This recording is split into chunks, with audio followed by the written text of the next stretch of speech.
Que Javerín, vengáis en honor a Ladino 21, el cantónico de cuentos, refranes y de vez en cuando canticas en vuestra lengua sefaradí.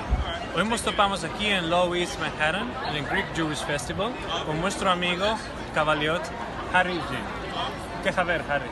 Muy bien, gracias. ¿Cuál nos puedes contar de tu chiquez en Grecia? Yo me nací en Los Ángeles, California.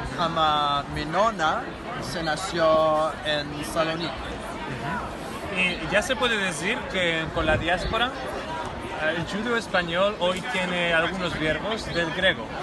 ¿Nos puedes dar un ejemplo de esto? Sí, el verbo es pirón. Pirón, ¿y cuál quiere decir pirón en inglés? En inglés quiere decir fork, Ajá. que se dice en español tenedor. Excelente. Merci mucho por habernos visitado aquí otra vez en Ladino 21 y esperamos que vuestra visita tenga hermanos.